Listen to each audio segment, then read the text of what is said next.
Hey, all my foodie friends, I hope you're doing well, and I really appreciate that you stop by on the channel and have a look see what I'm cooking today. I'm going to make another dessert for the holiday season. It's chocolate pear turnovers. This recipe is simple, but it is a bit long because you have to chill the mixture overnight in order to use it. So on a deep skillet, I'm using 2 tablespoons of butter. I'm using a plant-based butter, but you can use whatever you like. And to that, I'm adding 1/2 cup of brown sugar. This is coconut palm sugar, absolutely delicious, very exotic in flavor, much different than regular brown sugar. But you can use whatever sugar you like, any brown sugar, any white sugar, whatever you like. If you use white sugar, you need to brown it up first. So as the butter melts, I'm getting the sugar mixed in, and we're going to get it nice and bubbly.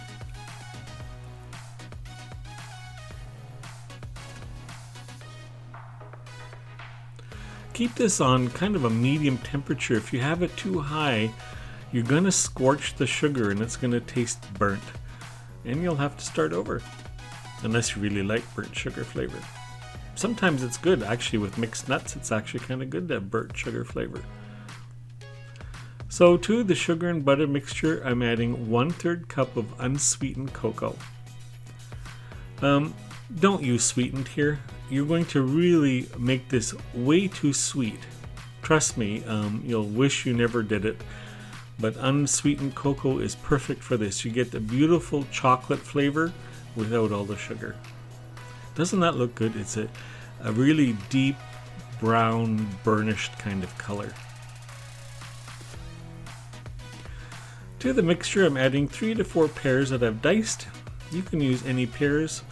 I've used Bartlett here, and I've left the skin on because it's more nutritious, but if you want to peel them, you certainly can do that. Mix the pears into the mixture and get them all coated. We don't want to cook them because pears are kind of soft in nature, and if you cook them too much, they will turn into a mush and you'll just get like pear puree with chocolate sauce. Well, that might be good on ice cream. Maybe that's another recipe. I'm adding a drop of vanilla extract. I'm using pure vanilla extract. If you can afford to buy a small bottle, please use that. Otherwise, artificial is fine. Just getting that all mixed together. And we're going to pop this in a container and put it in the fridge overnight. We want the mixture to solidify and cool down before we go further. So there's the mixture cold. Now we're going to wrap them up. I bought 1 pack of egg roll wrappers from the store. You can use any size that you like. I'm using full size ones here, but you can certainly do the mini ones and cut this in half, whatever you like.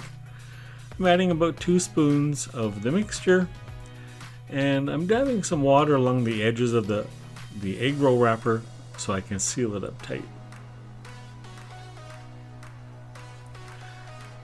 I just fold the wrapper in half and seal the edge. Don't be tempted to overfill this, because if you do, it's going to burst in the oven and you're going to have pears and chocolate sauce all over the place. I'm crimping the edge of the egg roll wrapper just to make sure that it doesn't unravel while it's cooking. These egg roll wrappers are pretty robust, so you can handle them pretty tough and they won't fall apart on you.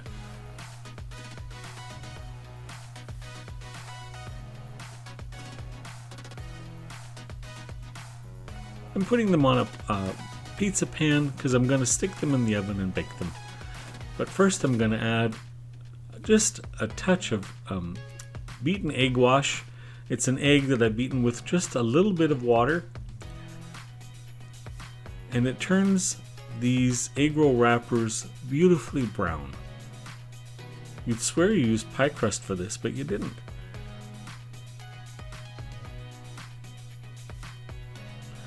The egg roll wrappers are a little bit lighter and they are much crispier when they're cooked. I bake these in the oven at 350 for about 20 to 30 minutes. You have to judge and see when they're nice and brown. I've sprinkled them with some icing sugar. Don't they look good? They are so delicious, and the wrapper is crispy and crunchy, and it is so yum. If you like the recipe, I'd love it if you'd join me here on the channel. Thanks for stopping by for some more food that warms your soul and mine too. We'll see you next time.